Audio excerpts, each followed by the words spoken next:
Biz бүгін жоңғана кезектегі жаңалықтардың емес, дүйнөлүк тартиптин пайдабалы чайпалып жатқан тарихи учурдун күбөсү болуп жатабыз. Соңку 24 сааттын ичиндеги окуялар көрсөткөндөй, жакынкы чыгыштагы кризис жана чыгыш Европадагы согуш бири-бири менен тыгыз чырмалышып, дүйнө экономикасын стагфляция деп аталган коркунучтуу капканга түшүрдү. Ассаламу алейкум кадырлуу көрөрмандар, каналга катталып, баяныбызды бөлүшө кетүүнү унутпаңыздар. Акыркы сутканын эң орчундуу окуясы Америка Кошмо Штаттарынын борбордук командачылыгынын Ирандын деңиз портторуна карата жарыялаган толук масштабтуу блокадасы болду.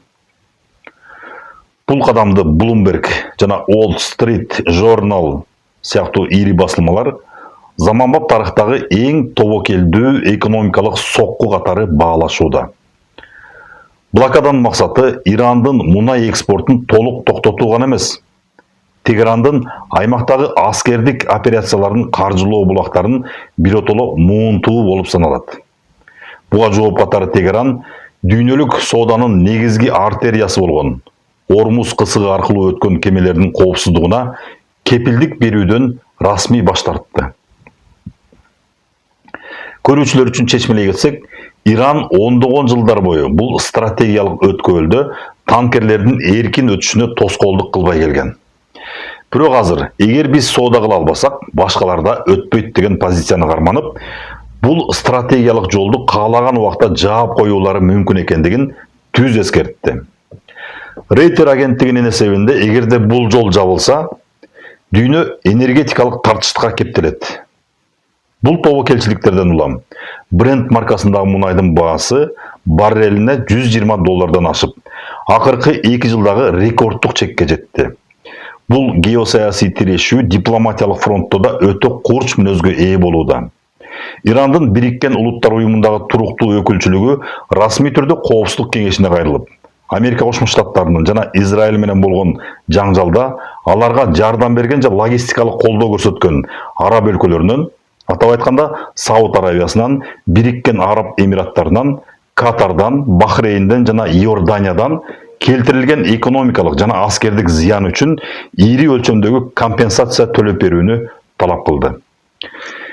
Тегерандын бул кадамы аймактагы суннит жана шиит дүйнөсүнүн ортосундагы эски жараларды кайрадан козгоп, жакынкы чыгыштагы коопсуздук архитектурасын толук кыйратуу коркунучун жаратууда. Энергия ресурстарынын кымбатташы заматта дүйнөлүк рынокко, өзгөчө Америка Кошмо Штаттарына таасир этти. Американын ички рыногунда 1 галлон бензиндин баасы орточо $4.12 чыкты. Бул сандын маанисин чечмелей кетсек, АКШда күйүүчү май литр менен эмес, 3 литр 780 граммды түзгөн галлон менен өлчөнөт. Демек, $4.12 бул биздин ченем менен литрине болжол менен 100 сомдон ашык дегенди түшүндүрөт. Бул сан жөн гана статистика эмес, бул дүйнөлүк инфляциянын мотору. Дал ушул жерден биз бүгүнкү күндүн башкы экономикалык диагнозу болгон стагфляция кубулушуна токтолушубуз керек. Эл аралык валюта фонду эскерткендей, дүйнөлүк экономика эң жаман сценарийге туш келди. Стагфляция бул бир эле учурда өндүрүштүн токтоп калышы, башкача айтканда стагнация жана баалардын тынымсыз өсүшү же инфляция айкалышкан учур. Адатта экономика начарлаганда баалар түшүшү керек эле, бирок азыр мунайдын кымбаттыгынан улам баалар өсүүдө. Ал эми согуштук кооптонуулардан улам өндүрүш төмөндөөдө. Бул дүйнөлүк каржы системасынын туюкка кептелиши. Бирок согуш талаасынан тышкары дипломатиялык кулуарларда да чоң кыймылдар байкалууда. Washington Post кести жазгандай, 1993 жылдан бери биринчи жолу Израиль менен Ливандын расмий делегациялары Вашингтондо түз сүйлөшүүгө отурушту. Бул сүйлөшүүлөр Израилдин Ливандын түштүгүндөгү Бинт Жубайл шаарын курчоого алуусунун фонунда өтүүдө. Максат Хезбалла менен согушту токтотуп, аймактык чоң согуштун алдын алуу. Дүйнөнүн көңүлү жакынкы чыгышка ооп жатканына карабастан, Украинадагы согуштун масштабы дагы, катаалдыгы дагы азайган жок. Соңку 24 саатта Россиянын Днепр шаарына жасалган ири ракеталык соккусунан 5 жаран набыт болуп, ондогон адамдар жаракат алды. Украинанын куралдуу күчтөрү буга жооп катары батыштан келген тактыгы жогору скальп ракеталарын колдонуу менен Донецк аэропортундагы Россиянын учкучсуз аппараттар борборун жок кылды.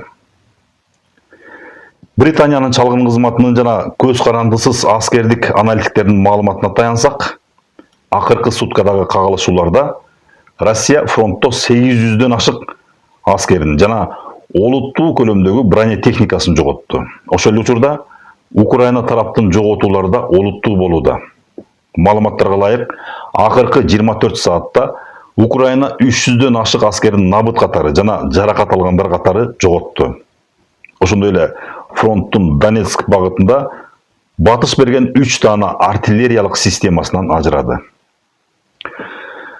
Бул сандар согуштун канчалык деңгээлде кандуу жана эки тарап үчүн тең оор болуп жаткандыгын айгинелейт. Бүгүнкү күндүн анализи көрсөткөндөй, биз бир эле учурда бир нече глобалдык кризистин ортосунда турабыз. Биринчиден, бул энергетикалык согуш. Экинчиден, бул стагфляциялык экономикалык кысым.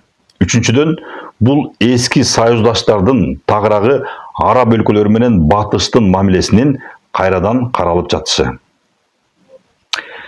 Алдыдагы күндөрү мунай баасынын барелине $120 чектен ары жылышы же турукташуусу, ошондой эле Вашингтондогу Израиль-Ливан сүйлөшүүлөрүнүн жыйынтыгы дүйнөлүк тарыхтын жакынкы келечегин аныктайт.